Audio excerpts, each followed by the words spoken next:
Bismillahirrahmanirrahim. This is Farhat Asif. I'm speaking to you from Islamabad. I'm the founder president of Institute of Peace and Diplomatic Studies. Today we are gathered here for this important webinar. I mean, it's such a wonderful occasion on multilateralism and International Day on Diplomacy for Peace. It has been recognized by the United Nations to celebrate it as last year it was celebrated as well in Pakistan. It was recognized as International Day. We are living in very difficult times right now, as you know that. Some great human challenges are facing right now across the world. We have been faced a lot of challenges, including this health crisis that world over are facing, and especially when in these times when people are showing a lot of social distancing, but we are gathered here today as showing our togetherness, to show solidarity not only to the people across the world, but also showing that these challenges do come in humanity. These challenges do come to humans. Then we come out successful. So thank you so much for all those people who are joining and who will be joining in few minutes as well. On behalf of Institute of Peace and Diplomatic Studies and Riphah Institute of Public Policy, Riphah International University, I congratulate all of you for sharing your presence here today. First of all, let me share request Dr. Rashid Aftab Sahab, who is the director of the Riphah Institute of Public Policy, for his welcome remarks to all of you. Rashid Sahab? Yes, thank you, Farhat. Now, Ms. Angela Norgu, Senior Advisor, Team Leader at the President of the United Nations General Assembly, Dr. Victoria Fountain, Professor of Peace and Conflict, American University of Afghanistan, Dr. Monis Ahmed, Meritorious Professor, Department of International Relations, Karachi University, Dr. Toghrul Yamin, Associate Dean, Center for International Peace and Stability, Dr. Hubertus Hoffman, President, World Security Network Foundation, Germany, colleagues from Institute of Peace and Diplomatic Studies and Riphah International University, and experts and academicians, researchers, practitioners from the various segments of the societies. Very good morning and good afternoon as well. On the behalf of the Faculty of Public Policy, Riphah International University and Institute of Peace and Diplomatic Studies, Pakistan, it's my pleasure to extend a cheerful welcome to you all.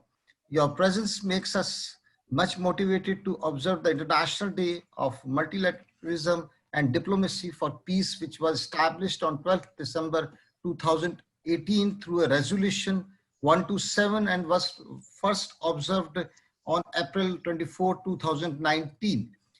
Preserving the value and multilateralism and international cooperation, which underpin the United Nations Charter and 2030 Agenda for Sustainable Development Goals, it is fundamental to promote and support the three pillars of the UN: peace and security, development, and the human rights.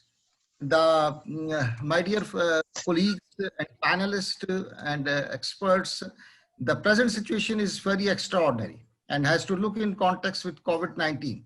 In Pakistan, in addition to other numerous initiatives by various stakeholders, one initiative was undertaken by us through the establishment of consortium of the universities, including Riphah International Universities and other universities, as well as the think tanks like Institute of Peace and Diplomatic Studies.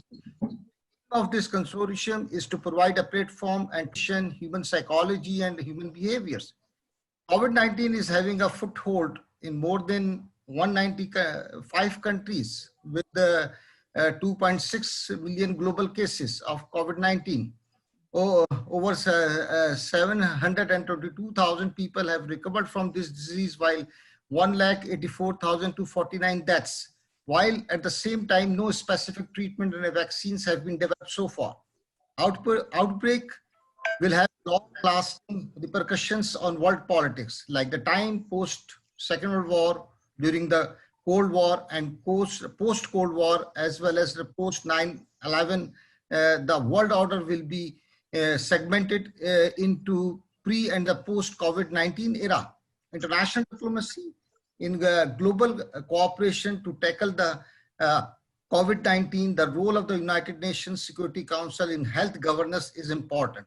To mention, as the recent COVID-19 crisis not only emerged as a global health challenge, but also it poses a threat to international peace and security.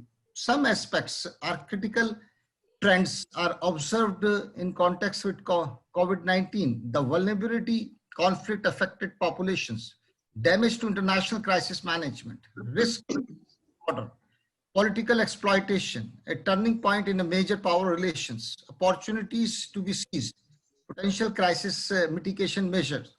The spread infectious disease is more prevalent in the globalized world, where members of the world community are interdependent to tackle such pandemic. To overcome this challenge, a robust and a comprehensive global health framework is required, which inevitably involves cooperation, coordination among states, international organizations, civil societies, and other relevant actors. The primary intergovernmental body in global health coordination and cooperation is the WHO. But the ongoing crisis has made it clear that the world has to look beyond WHO, and there is a need for the intervention of the United Nations Security Council, as it did during the Ebola crisis. Since the world order was based on regionalism and internationalism, with COVID-19, every country is taking steps to safeguard its own people and territory. Hence, it look that COVID-19 also uncovered a lack of coherent global leadership. The last, but what I see that the COVID-19 pandemic threatens to be a long and draining. It will make diplomacy and especially crisis diplomacy harder, but it is critical to keep channels of communication and spirit of cooperation intact in period when the international systems as ready as ever to fragment. Thank you from my side.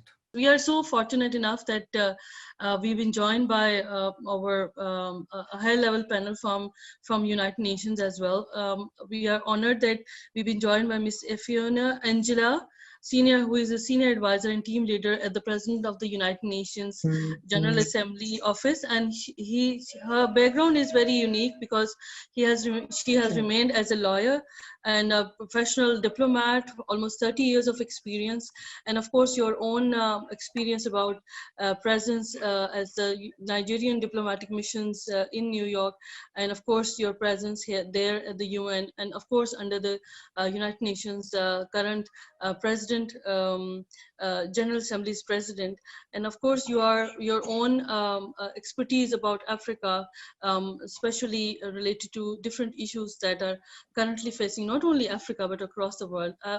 We are honored that you had joined us for this webinar, and especially seeing women at such high level positions. My HP always becomes dangerously high, and so honored that you had joined us for today. My floor is to you, your keynote address, and especially highlighting this important day that we are celebrating. Floor is all yours, Angela. Thank you so much, Madam Moderator. I am indeed honored to be here. I would like to thank the organizers, the Institute of Peace and Diplomatic Studies, Riphah Institute of Public Policy and Riphah International University, all distinguished participants at today's webinar. I am very grateful to be here.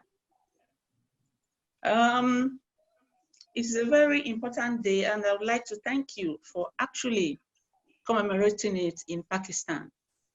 You said you commemorated it last year and you're doing the same this year. That is highly commendable in view of the importance of multilateralism, which has become even more obvious with what is happening currently around the world. I will give a little overview of this day, because it was the General Assembly Resolution 73/127, which has already been mentioned, which established this day last year. So the first commemoration was last year on the 24th of April. And this commemoration took place at the UN General Assembly. This year, preparations were complete for it to be, commemorated in the same manner, but it was disrupted by COVID-19. As you know, in-person meetings are no longer taking place in the United Nations because of social distancing requirements and everything connected with COVID-19. And I will touch on COVID-19 later on in my presentation.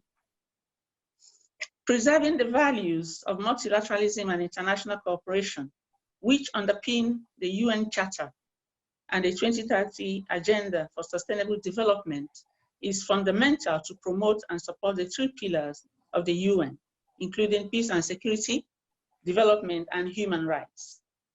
The international norms, rules-based system that have steered nations through 7.5 decades must rise to meet the mounting challenges of protectionism and isolationism. Global issues such as climate change, geopolitical tensions, humanitarian and migratory crises are cross-cutting, implicating the values and interests of nations that necessitate collective attention and action. Technological advancement has also impacted the political landscape and interstate relations. The commitment to multilateralism and international peace and security was also reaffirmed by most world leaders in the general debate in September 2019 during the high-level week, welcoming heads of state and government as well as all delegations to the commencement of the General Assembly debates on the 24th of September 2019. The President of the 74th session of the United Nations General Assembly, His Excellency Tijani Mohammed Bande, had said, and I quote, "Your presence is a veritable testament to the primacy of this great multilateral body. The issues herein raised are most critical and increasingly urgent for the attainment of international peace and security, as well as the achievement of the Sustainable Development Goals. We have remained far too long at the crossroads of human development. And if we will propel humanity to attain its utmost capacity, then we need to join efforts in finding solutions to the untold hardship from violent conflicts, terrorism, natural disasters, drug and sex trafficking, illiteracy, and so on, which millions of people around the world suffer from."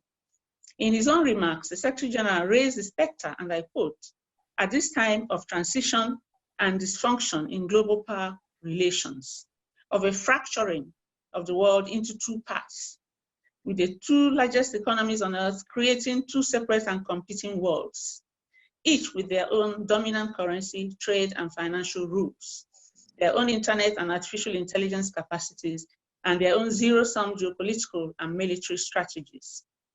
He exhorted that we must do everything to avert the great fracture and maintain a universal system, a universal economy with universal respect for international law, a multipolar world with strong multilateral institutions. Some delegations argued that the international community was increasingly losing its ability to address and find lasting solutions to the world's problems, or stated that the global consensus on the benefits of globalization had eroded and that support for multilateralism declined, noting that nationalist, isolationist, and protectionist sentiments had intensified and given rise to inward-looking and nativist policies, resulting in a more polarized world, even as countries have in fact become much more interconnected. Noting signs of strain in the post-war multilateral order, speakers cautioned that trade wars threaten to plunge the world into another worldwide recession, and that we need to remind ourselves of the horrors that led to the formation of the organization known as the United Nations. It was recalled that at the close of World War II, nations had come to realize the importance of a collective security system based on multilateral cooperation and international law as the foundation of a global order, which has proven to be a wise choice. It was alarming that narrowly interpreted national interests are chosen over common values, and that big power politics, coercion, competition, and confrontation are favored over cooperation, dialogue, and respect for international law. It was further pointed out that the United Nations and other multilateral institutions needed to recognize the disconnect between the expectations of peoples and nations and the responses of institutions and policies, which created a mistrust in international systems and institutions and fed the growth of unilateralism. It was also remarked that without trust, even the best of institutions cannot deliver.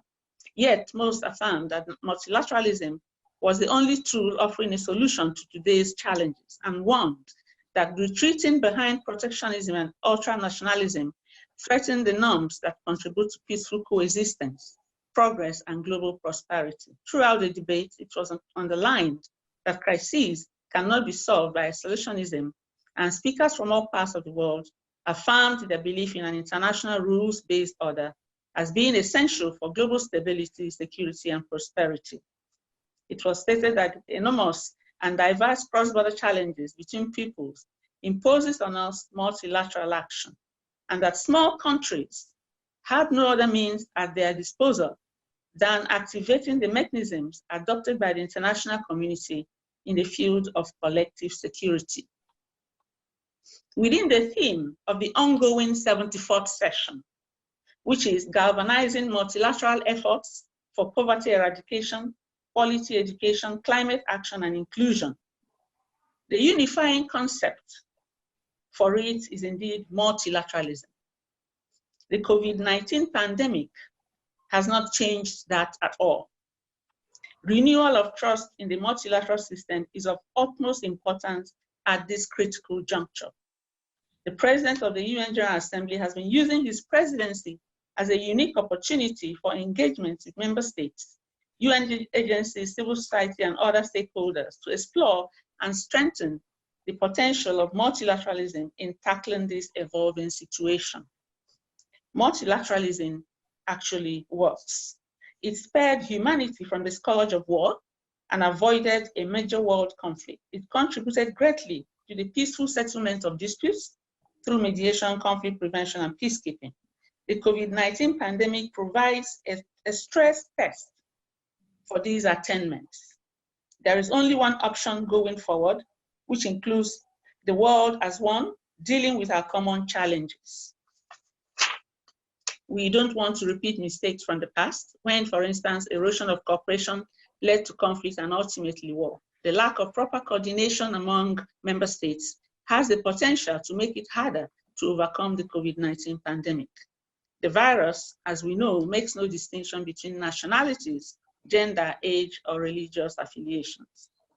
And this is why the President of the General Assembly and other UN principals are calling on member states to take decisive measures to help mitigate the spread of the virus and to do whatever they can to strengthen international coordination. On peace and security, for instance, the UN Secretariat has been working to ensure that UN peacekeepers are safe and their missions can remain operational to fulfill their important mandates. In the meantime, peacekeeping missions are putting in place a series of mitigation measures to promote the safety, security, and health of all UN personnel while maintaining continuity of operations.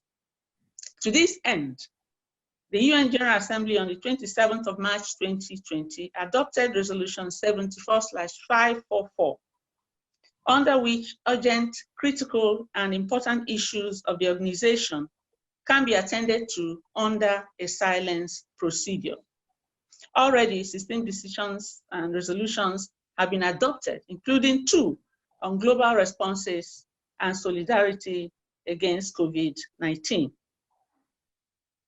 This, as you know, is in response to the fact that there are currently no in-person meetings at the United Nations.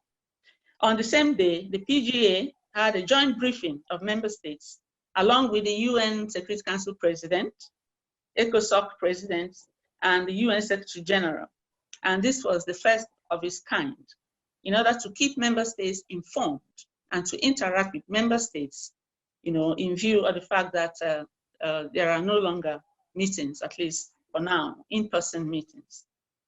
The Secretary General's recent call for a global ceasefire is being answered, and as a result, conditions for the delivery of aid and the opening up of space for diplomacy in order to bring hope to the most vulnerable are being created. Mass community sensitization campaigns to enhance hygiene and public health are being conducted and medical equipment distributed. The COVID-19 humanitarian response plan launched recently by the Secretary General has been receiving donations. The international community is rallying and the GA is doing its part in underscoring the urgent need for heightened solidarity against the pandemic. The forthcoming 75th anniversary of the United Nations offers an opportunity to reaffirm the important connection between international cooperation and the multilateral system. It is critical to continue addressing global health issues together and to reaffirm our commitment to multilateralism at the General Assembly as the most democratic and representative body of the United Nations. We must therefore recommit to the original ideals of the United Nations Charter and strengthen the international legal order for global peace, security, and prosperity. I thank you for your attention. Thank you so much. I'm so grateful, Ms. Angela, for your kindness, for your presence here, and for outlining a lot of important initiatives by the United Nations, and especially your office, United Nations President's Office, what has been done so far. So my panelist, I would like to request my Dr. Hubert Hoffman, who has joined us from Berlin. And he is founder president of the World Security Network Foundation and written an excellent book which is called Codes of Tolerance. It has been translated into different languages including Urdu. And Dr. Hubert Hoffman is a German geostrategist and investor, and he's a pioneer of pioneering in the internet based in Berlin. And Dr. Hoffman has an outstanding career background being promoting understanding about the tolerance, about the different religions, about ethnic minorities, about different races, and his presence today when we are celebrating this important day of international multilateralism is amazing. And I give the floor to Dr. Hubert, and of course would like to listen about your thoughts and how this day is important when humanity is facing such a different non-traditional security threat, Dr. Hoffman. And I hope that you will enlighten us with your thoughts about it. Floor is all yours. Thank you so much to everybody. I'm honored to be able to see you all healthy, sound, good spirit in different parts of the world. I'm a friend of Pakistan since '85. I was meeting Zia-ul Haq in Rawalpindi, actually, in his residence. I was supporting the Mujahideen in Afghanistan as well at that time. So let me just summarize what, from my business point of view and from networking in politics since a long time, what I think is important. Number one is we need optimism. So we have many problems in the world, but if you see the statistics, how the world was 30, 40 years ago, how many young people died and others, you will actually see there are good numbers of progress being made and optimism. So I think that's very important. It's an element we all need to be optimistic. Look at Malala. I met Malala at the Nobel Peace Prize ceremony 2014 in Oslo. And Malala gives you a best practice of a young girl with courage, promoting the education of young girls all over the world. So that's very, very positive. The second thing is we need tolerance. Tolerance means, look at my website, you will see a lot about this. Its website is loveistolerance.com. We are promoting mutual respect, tolerance towards other religions, as ethnic minorities and races. This is a main element. Number three is we need actions. So what is very important, being academic as well, we tend to talk, and the politicians love to talk in buzzwords. We need real actions on the ground. That is very important, where we can show basically a better world is possible. I do not share the super critics of the United Nations. I had been with the UN forces in 78 on Sinai Island, Egypt. So a long time ago, I have been with the UN refugee organization, meeting them in Addis Ababa some months ago. And I think it's, the UN is doing a very good job. I think the UN has to focus on human rights as well. The Charter of Human Rights, I think it was a big mistake of the General Assembly to elect Iran in the Committee for Women Rights. That was kind of, you invite the fox to be careful of the chickens. That's not possible. So the UN has to be very careful. I looked into the World Health Organization reports about COVID-19. I'm just writing, almost finished a book about Mission Future. It's one chapter about it. And I think we have to improve those activities as well.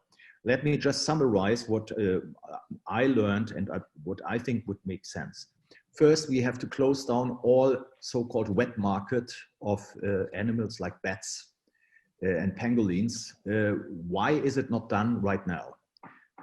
We should shut not the market, but the sales of those transmitters of virus. So that's number one. It can be made easily by just a degree of Beijing and the Communist Party there. That's number one.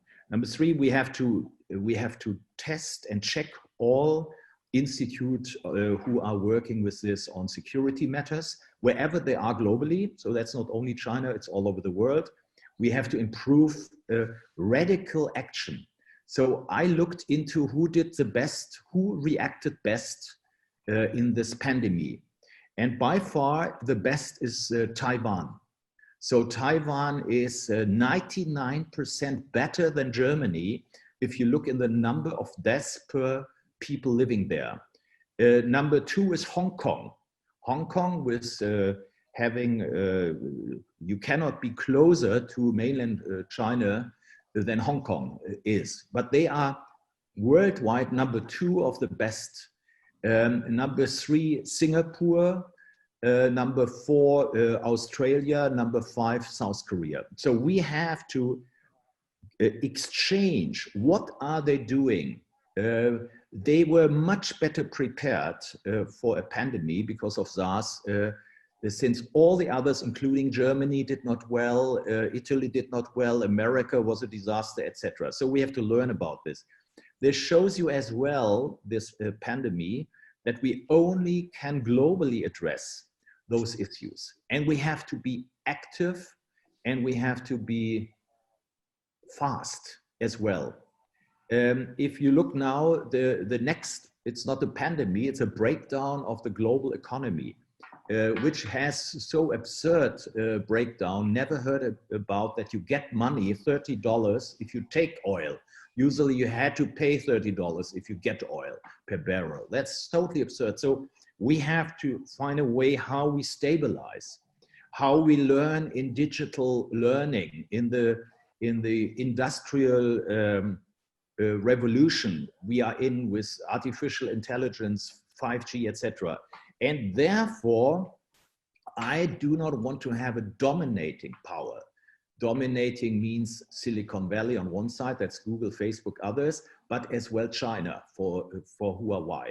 So we have to have a global order where all nations, all smaller nations participate in this know-how. Thank you so much, Dr. Hoffman. This was wonderful insight from you. Thank you so much.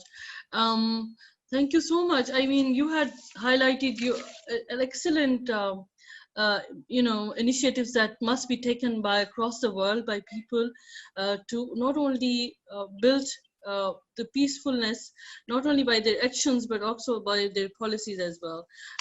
Now I would like to hand over the floor to Dr. Mone Samer, who has joined us from Karachi. Dr. Mone Samer has remained as the Dean of Faculty of Social Sciences, and he is the Professor Emeritus at the Department of International Relations, University of Karachi. Dr. Mone Samer is the Dean of Faculty of the Social Sciences at the university, and he has also pioneered and was the first chairman of the Department of International Relations, University of Karachi, and is Director Program on Peace and Conflict Studies. Dr.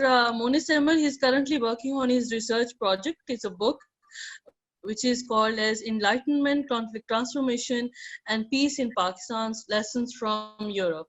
So Dr. Monis Ahmed, can you hear us? I would like to give the floor to you. Can you hear me? Yes, we can all hear you loud and clear. We can also see you. Great. Healthy and Well, safe. Thank you very much. I think I have 15 minutes, and 15 minutes means several thousand seconds. First of all, let me just brief that in Karachi, we are just done with a 3-hour lockdown. A very stringent lockdown, a very total lockdown, and we are living certainly in very difficult circumstances as far as the world is concerned. Having said that, the theme basically in which I would like to focus on, and we have the honorable lady from the UN also, that multilateralism, I will not talk about pandemic as such, because that's something, it's like terrorism or how people got involved in terrorism, the study of terrorism, the Cold War, and now everyone is becoming an expert as far as COVID-19 concerned. Now, multilateralism, my producer, he talked about optimism. Certainly, we need to be optimistic. Certainly, we need to be pragmatic. We need to be realistic. But the realities on the ground are different. Multilateralism, basically a fabulous idea that 2 or 3 or more than 3 states getting together in order to accomplish common objectives through diplomatic means, economic cooperation, political cooperation, environmental cooperation, things like that. So multilateralism, certainly when the idea was launched, it's not a new idea, it's a very old idea. That how, if we see in the historical landscape, that the concert of Europe, the League of Nations, the United Nations, then certainly the alliances which were formed as a result of multilateral approach, NATO and the Warsaw Pact, European Economic Community, Treaty of Rome, then European Union, World Trade Organization, and you can go on and on with efforts to bind countries together, to foster cooperation, a proactive approach. But the reality on the ground is different when we talk about multilateralism, and I'm sorry to say. Let me give the floor to Dr. Victoria Fontaine, who is also our very dear advisory board member as well, who has been advising us on many issues. And since our inception when we established, Dr. Victoria has been supporting us a lot, and we've been following her from the day she was there in Costa Rica till now in Afghanistan. She's just there in our neighborhood. Dr. Fontaine is a professor of peace and conflict studies and vice president of the academic affairs at the American University in Afghanistan. He's also the professor of the peace studies, and he has been visiting professor at the Western Institute of Technology and Higher Education in Mexico, and has experience in Congo, and has experience in Iraq as well. So her entire academic career and her work has remained on peace and conflict studies. It's an honor, Dr. Fontaine, that you have joined us. Let me give the floor to you so that you can share your thoughts on such an important occasion. Finally, to connect with the Institute, albeit from afar, but as a neighbor. So thank you very much. Thank you to the Institute for organizing today, and also to Riphah University. I've been working with Dr. Muniz, Professor Muniz, for more than 15 years. And as he was starting to talk about what was happening on the ground, I thought that it would be very auspicious for me to continue his thoughts. So I'm going to do that right now. So my talk is going to be also focusing mostly on multilateralism and peace, but of course relating to the current crisis.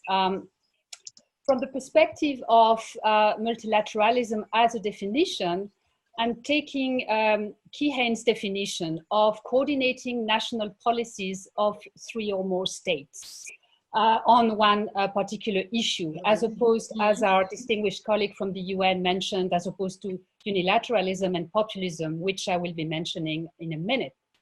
As I start that, I wanted to mention an experience that I've had with one of your leading news agencies here in Pakistan. That was in early February, and I was asked to comment on the United Nations Security Council Committee report, which oversees the sanctions against Al-Qaeda and ISI, the Islamic State in the Islamic State.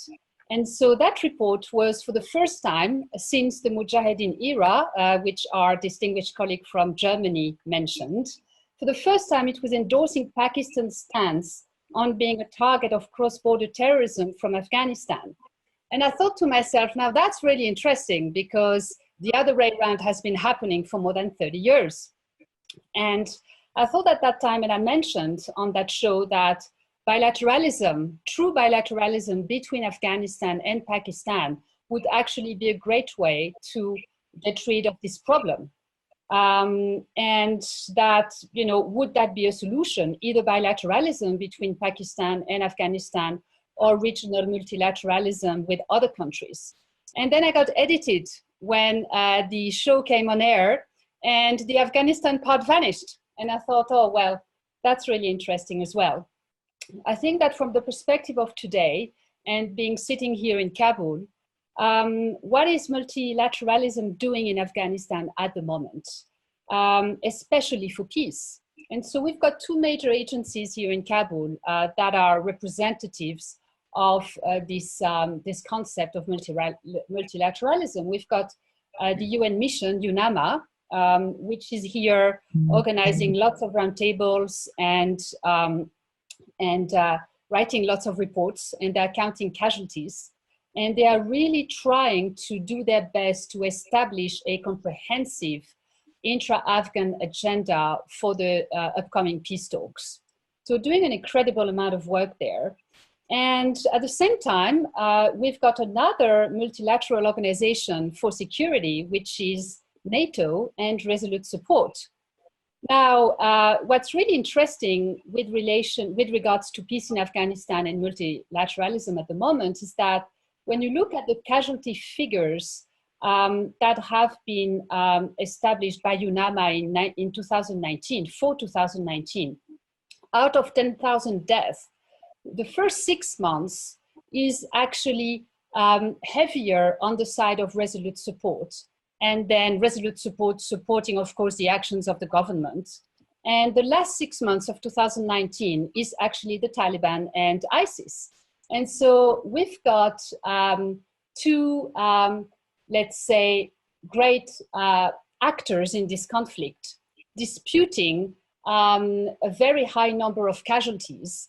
And we basically have 2 main actors sharing, let's say, the burden of killing people on the ground every single day. And that happens today also. There is no peace in Afghanistan, and there are a lot of casualties in the countryside every day. And I think that's very important, because when we talk about peace and multilateralism, we can really ask ourselves, what is helping at the moment in Afghanistan?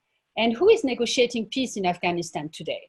We've got one government, which is the United States government, negotiating peace with a non-state actor, which are the Taliban.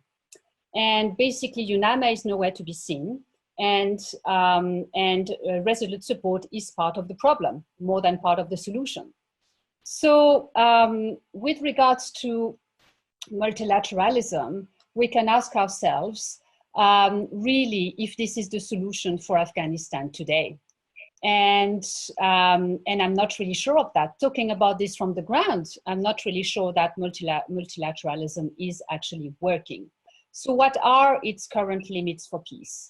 As you have all been mentioning, and as Kofi Annan mentioned in 1998, right now we've got problems with our passports, and we've had them for a long time.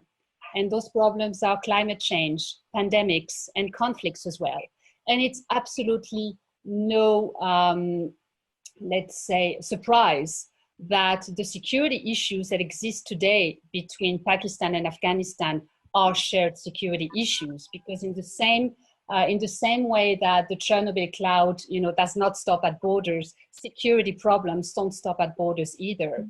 And the way we are realizing now how states need one another to face the COVID crisis, it's really interesting and it's really saddening to see that states don't realize they need one another to tackle conflict and terrorism either. And that's something that I'll go back to in a minute. So from the perspective of the limits of multilateralism, so we've got those problems without borders, without passports. Then we've got the threat of unilateralism, which was mentioned by my colleague at the United Nations. So we've got on one end Donald Trump, and on the other end, we've got Xi Jinping's China. And as we know, China lied and now people are dying. We also have populist leadership, and the EU reactions to the COVID crisis at the moment with regards to protective personal equipment, the mask wars between different states.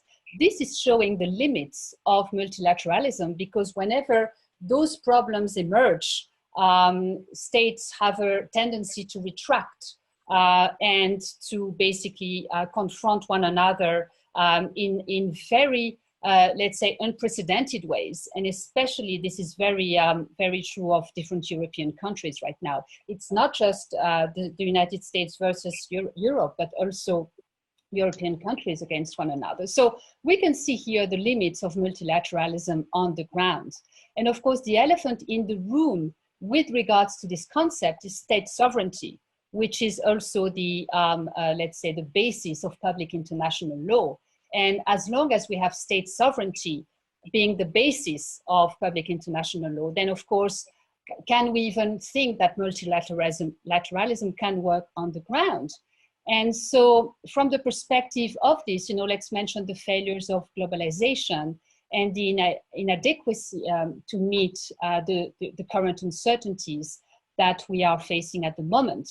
So here, as I conclude, I'm going to mention a quote from Einstein, who says that the definition of insanity is doing the same thing over and over again and to expect different results. So how long before we actually rethink this concept of multilateralism? And as my colleague said, this is not a new concept. Maybe we've been celebrating it for 2 years, but we've been talking about it for many years. So what happens now, and is multilateralism the definition, the very definition of insanity in international relations? So from the perspective of what do we do now? Well, we need to acknowledge the shortcomings that we're facing at the moment. And we need to ask ourselves, from the perspective of a state sovereignty, are we setting ourselves to fail? We need to renegotiate the foundations of international peace architecture. We're talking about the United Nations Security Council reform. We've been talking about this for years. Where do we go from now? And I'm very happy to see that, the responsibility to protect principle from the year 2000 onwards has been something that has come back on the international relations scene for some time. But sometimes it can also be used politically, as it has been used in Libya. So, can we do better with regards to the international peace architecture? And how do we rethink multilateralism from a perspective maybe of transnationalism? How do we mitigate problems without passports? And that may mean that we need to go beyond this notion of the nation state with regards to international relation and look at how civil society networks are actually acting at the moment from a multilateral perspective. And here I'm going to stop there. I think I'm out of time, but let's expand on the definition of state. Let's expand our networks. If we take the example of the Ottawa Treaty, there is a network that is existing right now between Pakistan and Afghanistan, because I started with this, so I'm finishing with this. It's the PTM movement, the Pashtun Tahaffuz movement, and basically what do they do? they clear landmines. So, you know, we've got at one end the Ottawa Treaty, and then we've got people on the ground who actually do this as a network.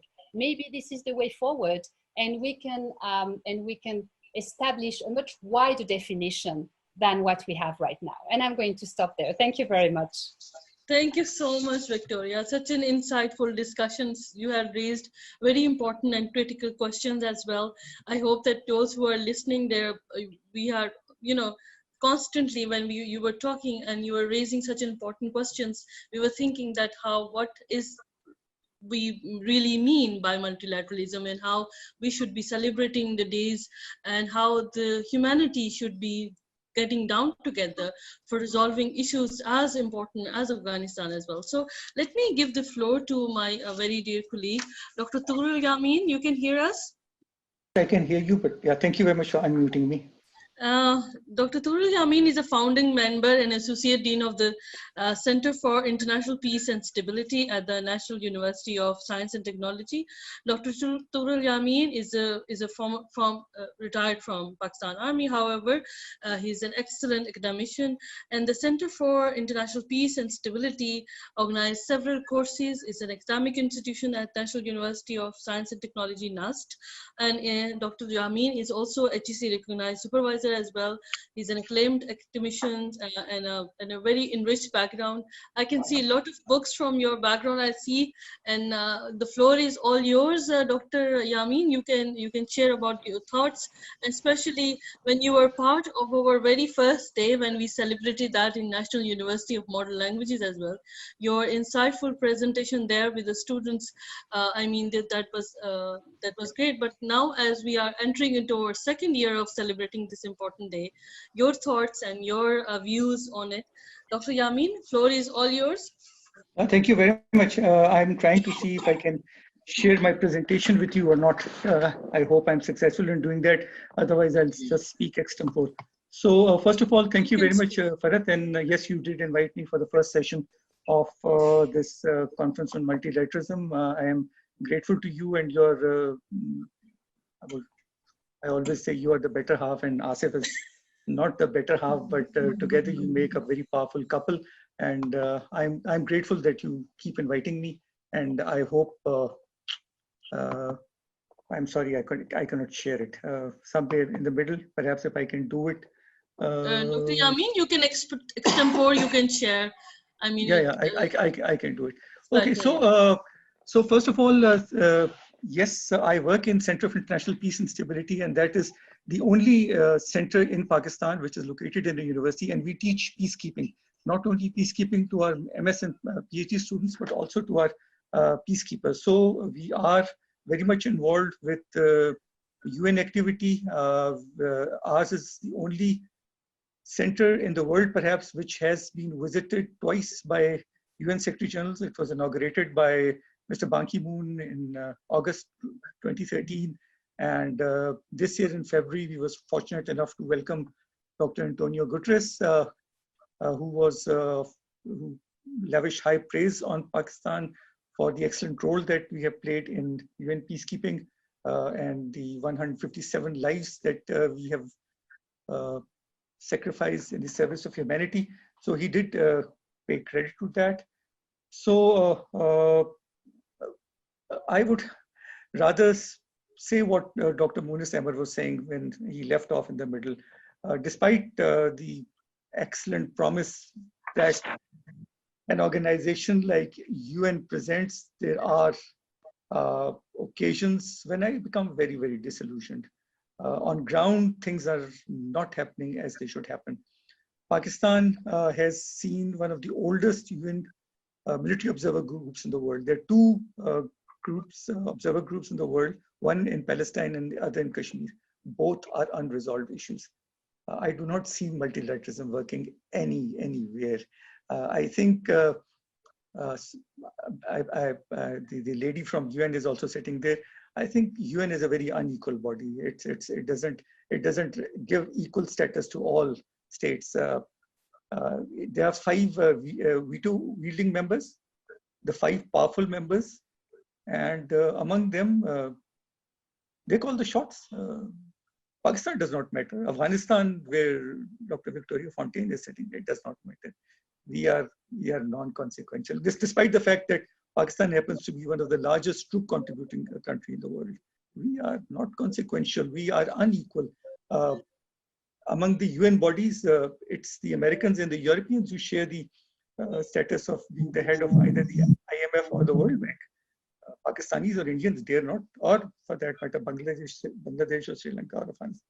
Nobody can dare to become head of one of the main, one of the organizations under the framework of the United Nations. And if somebody wants to dare somebody, if somebody wants to do something independent, the funding is stopped. WHO, Mr. Trump stopped the funding. He was not happy with I don't know whether it was because he's an Ethiopian or because he was not listening to him, but the funding was stopped. Same is the case with UNESCO, because they wanted Palestine to be the observer member. So what I'm trying to say is UN has fallen short on its promise. It was made up, and it still is the most representative body in the world, 193 members, 2 observer statuses. But despite that, it's more of a debating club, and it's rich men, rich countries, rich nations who, arguably they also provide the maximum funding, but they are the people who are actually governing the world. This was an order that was created after the Second World War. It's still there, but as Dr. Fontaine was saying, who knows, nation states might vanish. There might be some other ways and means in which probably Europeans or Asians or Africans would be representing themselves on a more equal basis, which it is certainly not the case. And speaking of Afghanistan, because Afghanistan is our neighbor, and Pakistan would certainly have very, very good cordial relations with Afghanistan. But problem with Afghanistan is there are 2 governments over there. Mr. Ashraf Ghani, whom we recognize as the legitimate president of Afghanistan, and there is Mr. Dr. Abdullah, and of course there are Taliban, and you may not agree with it. Dr. Fontaine was not agreeing to it, that they can be legitimate stakeholders in peace in Afghanistan. But why not? Americans are talking to them. There must be some good reason for them to be talking to them. I think they own most of the real estate in Afghanistan, if not most, at least half of it. And they have bad policies. They've been misogynist. They have had their sectarian bent of mind. But they are there. You can't deny them. You can't wish them away. And as far as Afghanistan and Pakistan are concerned, I think there was some good movement, not within the multilateral forum. It was bilaterally. The Afghan Foreign Minister, Mr. Hanif Atmar, rang up our Foreign Minister, Dr. Shah Mohammad Qureshi, and they talked within the framework of APS. This is Afghanistan-Pakistan Association for Peace and Stability. I don't know, it's a long name. The acronym is APAP. It means that Pakistan and Afghanistan ought to cooperate within the framework of peace and security. So he did talk to it. Mr. Atmar is by no means very friendly towards Pakistan, but I think it was a good gesture that he talked to our foreign minister. And really, I personally would like to help Afghanistan. Afghanistan and Pakistan are 2 neighboring countries, brotherly countries. I have been all over the world. I have not been to Afghanistan. It's strange. I would like to go there. I would like to help a university. You, Madam Fontaine, you are one of the vice presidents. Why can't we collaborate with you? Why can't we provide scholarships to Afghan students? I would like to do that. It's my fervent desire to do something for the Afghans. They are my children, as far as I'm concerned. World, if we consider ourselves human beings or humankind, then Nigerians are also my brothers and sisters, and my children, and Germans are also my brothers and sisters. They are, after all, we are all the progeny of Adam and Eve. At least that's what we believe in Abrahamic religions. We are all descended from Adam and Eve. Our ancestors were Adam and Eve. So why can't we help each other? And I think there ought to be some more, a better way of multilateralism than, as somebody brought out, that we had probably Dr. Muisammer said that we have had this League of Nations and we have the UN and we have had other bodies, but I think they are mostly, these bodies and organizations, they are a European construct. They have been made by the Europeans in the image of Europeans. They do not understand what the Asians want. I don't think they understand what the Africans want. So perhaps in 10 years' time, perhaps we would have some other organization would be treating the nations, all nations, irrespective of religions, more fairly, more equally, more humanely. I think the world politics right now is not humane. It's not just. Why can't there be any solution for Kashmir? Kashmir has been in a dreadful lockdown since the 5th of August. There is a racist person who's sitting as the Prime Minister of India who would not tolerate any dissent.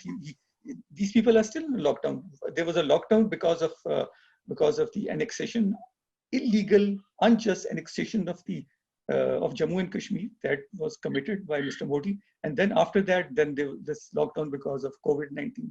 So I think there is a need for more humanity.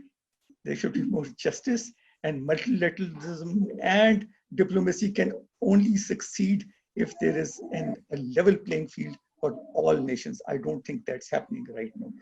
I don't see that happening in 5 years' time. I don't see that happening in 10 years' time. Maybe all academics, we can join it. And Dr. Hoffman was talking about his book about humanity. I think the human values should rule supreme. So before I give the floor to, I think, Dr. Muisammer, I would like to wish all those of us who will be fasting from tomorrow, I wish you all a very happy Ramzan. And I hope and I wish that it brings us closer to humanity. Many of us, our countrymen have been rendered jobless because of this pandemic that has plagued us. Let us realize the hunger that some of us are feeling. Let us realize what it is to be poor. So let the real feeling of Ramzan and blessing of Ramzan be on you. Thank you very much. Thank you so much. Thank you so much, Dr. Yamin. It was wonderful. Yes, you're very right that when you are giving the essence of what the concept is, for example, multilateralism, when you are in letter and spirit, you are experiencing, practicing that, then you will be able to, get everyone the fruit of it. I guess that we have lost Dr. Muisammer again. I guess he's gone because of a lot of internet and distortions, but I think that I would like to request Dr. Rashid Aftab if he can say something, and then we can request if there are any question and answers from the panel, and then with the final words from Angela from New York, we will be wrapping up. Dr. Saab, would it be the format that we can go about it? Yeah, I think I must give my closing remarks so that the rest of the things can be done afterwards. Let me summarize the various remarks, opinions, deliberations, comments, and experts' views have been given by our distinguished panelists. The aspects which have been covered in our discussion was on one side, the commitment given by the United Nations that UN will continue its role in accordance with the scope and in accordance with the pillars of the United Nations so that the world order may be sustained. Further, the other aspect which were highlighted was peace, optimism, realism. Then in context with the COVID, the best practices and lesson learned must be adopted by the rest of the states so that this pandemic can be to control or can be monitored effectively. And it also involves doing the things in an innovative manner. Mostly the debates was around three aspects. One is the multilateralism, bilateralism, and unilateralism, and its implications. Then the actors in the conflicts, who are the real actors, what is the role of the non-state actors, then the conflict resolution attributes was also discussed. Then the concept of the sovereignty of the state in the presence of international systems.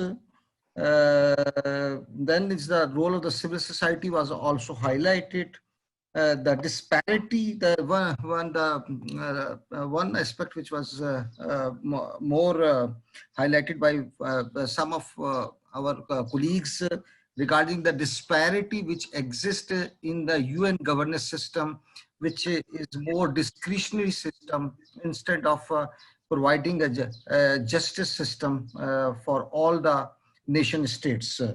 The effective and obviously when we talk about the UN system, then obviously it means the effectiveness of international bodies for carrying out their work in accordance with the scope of work, which is not effective because of they are not much exposed to the local systems and the real problems. They are not much well versed on those problems. The only solution is, I think, our last worthy colleague has indicated, we have to go for a humanistic approach. We have to pursue a social justice. If we want, if we want to develop the work through a human-centric approach, then the diplomatic effort can only be effective, so that the UN system must provide a comprehensive solution by observing the basic human values and norms. Thank you. Thank you so much, Dr. Rashid Aftab Sahab. Now I would like to request Angela if you can give us the final remarks by ending this seminar altogether. The people are asking questions. I have asked them to write down in the chat, and they will be responding. But I would like to ask you for your final remarks, especially at the day when we all facing a lot of challenges, especially this unprecedented challenge. I mean, across the humanity, and seeing everyone, our friends, live, happy, and safe is something amazing. But we are entering into something very different kind of world after this end of coronavirus pandemic. Your final thoughts, and then we'll be wrapping up for the webinar. Thank you very much. It is indeed a serious time in the world globally, and the President of General Assembly, the Secretary General, they have been doing their best and have been extending their heartfelt condolences for the loss that member states are facing at this time. There have been a lot of comments, by distinguished participants. I agree with Dr. Hoffman that we need optimism. We need tolerance, because without these two, we will not make progress. Member states who form the United Nations need to agree. That's the beginning. They need to decide to work together. That is how we can make progress, because the United Nations is not, on itself. It is made up of member states. Without member states, there is no United Nations. And so member states have to work together, bilaterally, multilaterally, because what we are talking about today is multilateralism, and it begins with bilateralism. Member states have to cooperate with their neighbors before they come out to the global arena, which is the United Nations. But when you have neighbors that are fighting, how did they come to the United Nations to agree? We say that charity begins at home. Member states have to agree with their neighbors, agree with countries that are surrounding them. And then when they come out to the United Nations, they will be stronger and they will be able to make progress. So we need tolerance, we need optimism. There have been criticisms of multilateralism and the UN as a whole. But these criticisms are sometimes misplaced, because the UN is not a shell, it is the member states. When you criticize the UN, you are actually criticizing the member states. And so you are criticizing yourself. The UN is just an arena for member states to come together and take action. and decide on what to do. There have been claims of unequal, standing amongst member states within the UN. Yes, some countries are, bigger, but every country has one vote. And this vote is very important. If used correctly, you can use it to change things. If countries agree and work together, they can actually bring about a change. People have been talking about sovereignty and as if it runs counter to multilateralism. No, multilateralism actually strengthens sovereignty. Because when you work together, you achieve things for yourself, your respective countries become stronger. So they're not mutually in disagreement. They're actually mutually reinforcing, if looked at in the right way.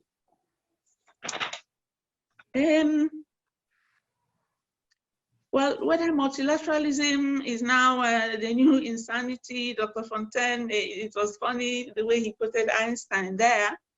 No, it isn't. There are mechanisms within the UN, where member states can actually work progressively and not doing the same things at the same time. There's a revitalization of the United Nations which is going on. There's the intergovernmental negotiations which are going on, which are in fact mechanisms for member states to take action and reform the UN as they wish. And when you look at everything that is going on, the COVID-19 today, it is not something you can solve by yourself. This is a virus that is airborne, that goes from place to place without a passport, as Dr. Fontaine also referred to Kofi Annan. So the problems of the world can only be solved when we come together. And therefore, I will conclude by saying that solutions can only come from cooperation, collaboration, and multilateralism. And I take the opportunity of today, which is a very important day for the world, to wish everybody good health and the Lord's speed. Thank you very much.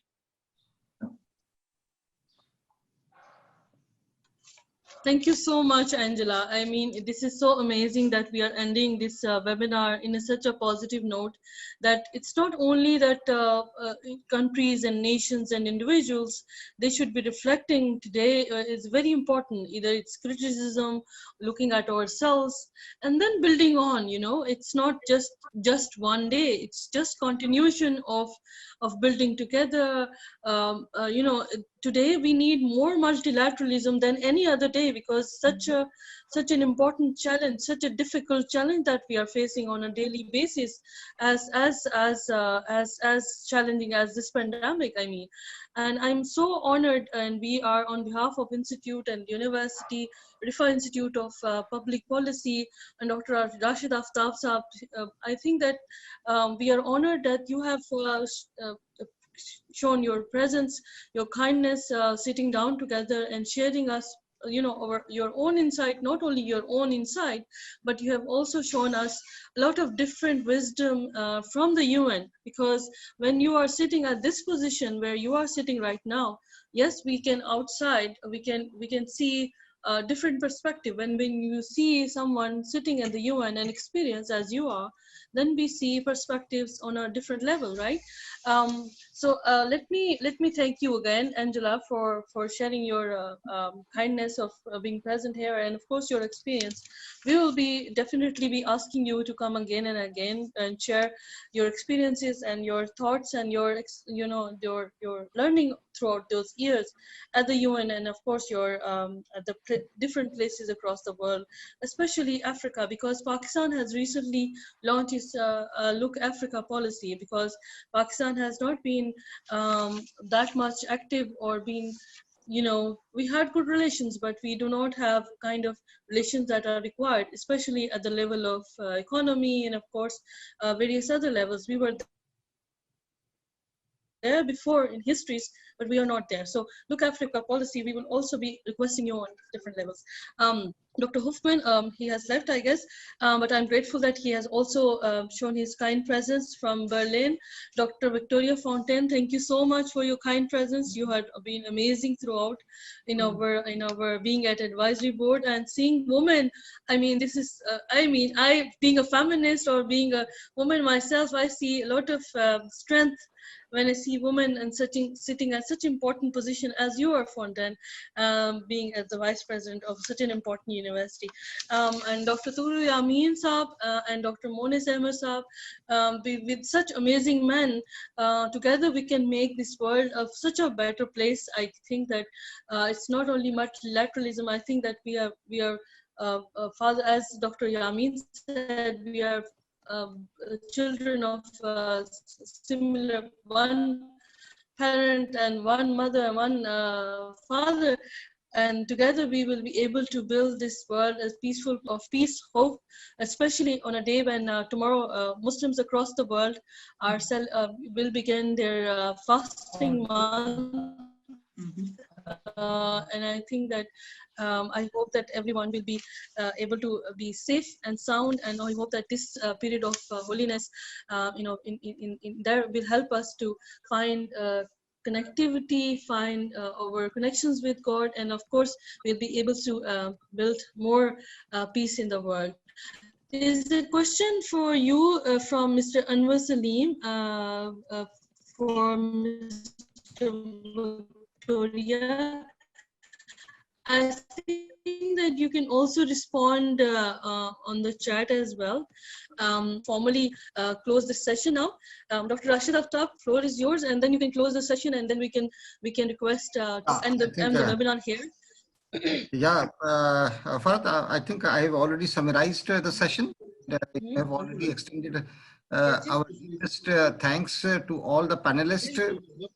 I hope we will be in touch in future for these deliberations with this distinguished panelist, and thanks to all of you. As far as the questions are concerned, I think those questions can be reply later on on the chat box. So I think we may close the session right now or leave the meeting. Thank you so much. Thank you so much, Dr. Saab. Thank you so much, Angela. Thank you so much again. Thank you so much. Goodbye. Thank you so much. Thank you, Dr. Yamin. Bye. Bye. Oh, Dr. Hoffman, thank you so much for your kind presence. Yes, hello. Thank you so much. Best wishes from Berlin. All the best for you. Thanks. Wonderful, wonderful. See you, inshallah, and see you soon. Thank you, everyone who has joined us and could not speak. However, I'm grateful to everyone who had been shown their presence at this webinar.